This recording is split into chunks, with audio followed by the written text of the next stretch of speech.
ওটা আঘাতপ্রাপ্ত হতে হতে এত নিচে গেছে যে শেষ পর্যন্ত ওইখান থেকে একটু উঠতে বাধ্য হয়েছে সপ্তাহের এন্ডের দিকে। আজকে আমরা দেখছি যে একটা সেল অফ হচ্ছে। এটা is a simple case of profit taking. জুনে 2024-25 অর্থ বছরের বাজেট প্রস্তাবের পর পুঁজিবাজারে যে অস্থিরতা দেখা গিয়েছিল তা খানিকটা কাটিয়ে ওঠে জুলাই মাসের প্রথম সপ্তাহে। তবে দ্বিতীয় সপ্তাহে এসে ডিএসইএক্সে খুব বেশি যোগ না হলেও লেনদেনে বড় উত্থান দেখা যায়। এতে সপ্তাহ ব্যবধানে লেনদেন বাড়ায় 44%।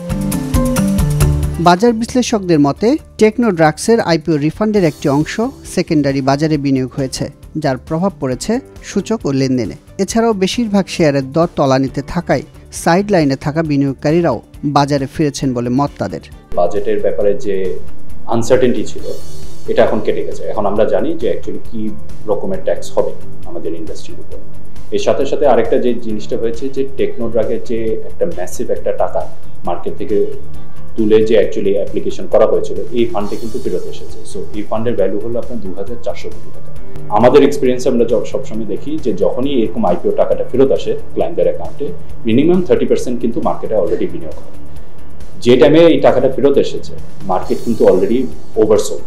মার্কেট আপনি দেখবেন যে পি রেশিও ইজ এক্সট্রিমলি লো। অনেক শেয়ারস আপনার খুবই একটা অ্যাট্রাকটিভ পজিশনে আছে। সো বোঝা যাচ্ছে যে এই টাকাটা মার্কেটের মধ্যে ঢুকেছে। ওই জন্য আপনি 2 সপ্তাহ আগে দেখবেন যে আমাদের অ্যাভারেজ টার্নওভার ছিল 350 থেকে 450 কোটি টাকার মতো।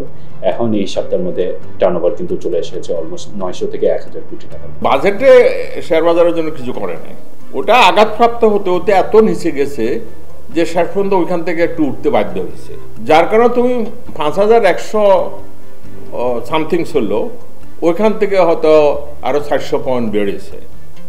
ওটা স্বাভাবিক ছিল।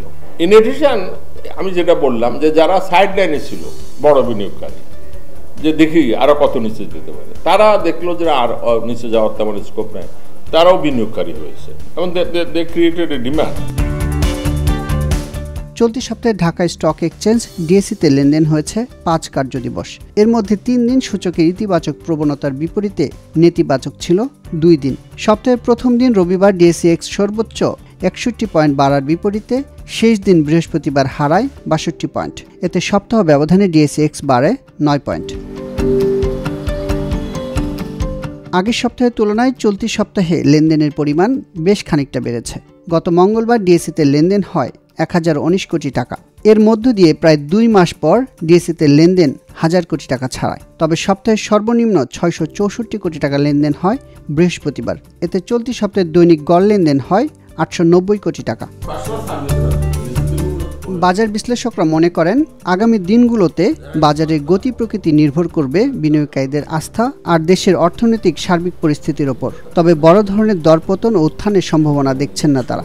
সামনে কেমন দিন যেতে পারে, it all depends on the rate of interest, macroeconomic economic fundamentals including GDP growth rate, foreign exchange reserve, আর আমাদের এক্সপোর্ট গ্রোথ এক্সেট্রা এক্সেট্রা।